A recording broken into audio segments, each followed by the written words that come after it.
देखिए, जो आदमी अपने जीवन में एक पार्षद का चुनाव कभी नहीं जीता, अनेकों बार विधानसभा हारा, लोकसभा हारा, पार्टी ने उसे अनेकों बार राज्यसभा भेजने का काम किया, केंद्र में मंत्री बनाया, प्रदेश कांग्रेस अध्यक्ष बनाया, ऐसे कचौरी समोसे अगर कांग्रेस से जाते हैं तो कांग्रेस पार्टी को कोई फ़र्क पड़ता नहीं है। रही बात पूर्व विधायक संजय शुक्ला जी की, उनके पिताजी जिनका स्वर्गवास हो गया, उन्होंने भारतीय जनता पार्टी से अनेकों बार विधायक बनने का प्रयास किया, उनके भाई ने किया, पूरा परिवार विधायकी के लिए तरसता रहा। उस परिवार को पहली बार विधायकी देने का कार्य कांग्रेस पार्टी ने किया था। पर बारौली की ज़मीन की खनन का मामला आप सबके सामने है, जो उनके पूर्व स्वर्गवासी पिताजी खनन करते रहे, जैसा राज्य सरकार का कहना, और 140 करोड़ रुपए की उस पर रिकवरी निकाली। तो मैं मोहन यादव जी से पूछना चाहता हूं कि आप संजय शुक्ला जी का भारतीय जनता पार्टी में शामिल होने के बाद वो 140 करोड़ की रिकवरी नहीं होगी? क्या ये अंडर द टेबल 140 करोड़ का सेटलमेंट है? क्या ये जनता की गाड़ी कमाई जो 140 करोड़ रुपए संजय शुक्ला के भारतीय जनता पार्टी में शामिल होने से भूल दिया जाएगा, उसे भुला दिया जाएगा? और रही बात विशाल पटेल जी की, तो भारतीय हमारा गांव है बिचौली मर्दाना, वो बहुत अच्छे से समझता था इनको। पहले इनको छोटे पटेल कहा जाता था, बड़े पटेल वहाँ पे रामेश्वर पटेल साहब का परिवार रहा, सत्यनारायण पटेल जी सिंधिया जी से जुड़े रहे, पर उन्होंने पार्टी की विचारधारा को महत्व दिया जब सिंधिया जी पार्टी छोड़ के गए, तो छोटा पटेल खोटा साबित हुआ है। विशाल पटेल जी कल तक प्रत्याशी की दौड़ में थे कांग्रेस की ओर से, रातों रात उन्होंने भाजपा ज्वाइन कर ली। देखिए, विगत पिछले 5 सालों से जब कमलनाथ जी मुख्यमंत्री रहे, प्रदेश कांग्रेस अध्यक्ष रहे, हम विपक्ष में रहे, संजय शुक्ला और विशाल पटेल ने ही इंदौर में कांग्रेस चलाने का कार्य किया, कमलनाथ जी की गाड़ी से लेकर कांग्रेस चलाने का काम किया।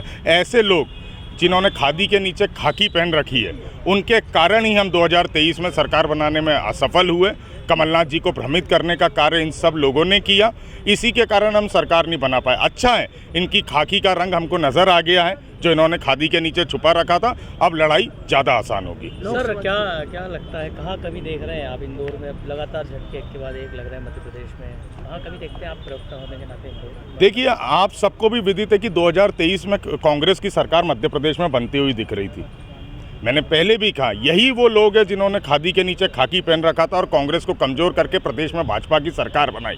अब ये सब दूर हो गए, तो अब सब कुछ कांग्रेस के हिसाब से होगा, कांग्रेस के लिए बेहतर होगा। और सबसे बड़ी बात, प्रदेश की और देश की जनता देख रही है कि करोड़ों रुपए की डील दड़ा चमका के कांग्रेस से लोगों को भाजपा में ले जाया जा रहा है, और जिनकी विचारधारा ही नहीं है, जो विचारधारा से ही मजबूत नहीं है। क्या संजय शुक्ला, जिन्होंने तुलसी सिलावट पर रेमडेसिविर के आरोप लगाए थे, अब वो उसी तुलसी सिलावट के बगल में खड़े होंगे? ये विचारधारा है संजय शुक्ला की? या तो वो कल झूठ बोल रहे थे, या तो वो आज झूठ बोल रहे हैं, या वो रेमडेसिविर के आरोप कल सही थे, या वो आज सही है। ये संजय शुक्ला से आप लोगों को पूछना है, क्योंकि आप लोग इस लोकतंत्र का चौथा स्तंभ है। कहाँ गई वैचारिक विचारधारा? वही तुलसी सिलावट के बगल में खड़े होंगे जिस पर रेमडेसिविर बेचने का आरोप लगाया था।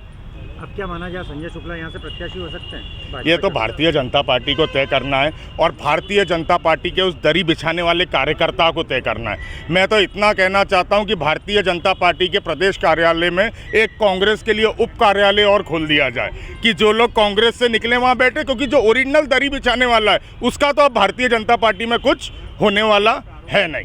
जीतू पटवारी लोकसभा चुनाव लड़ेंगे?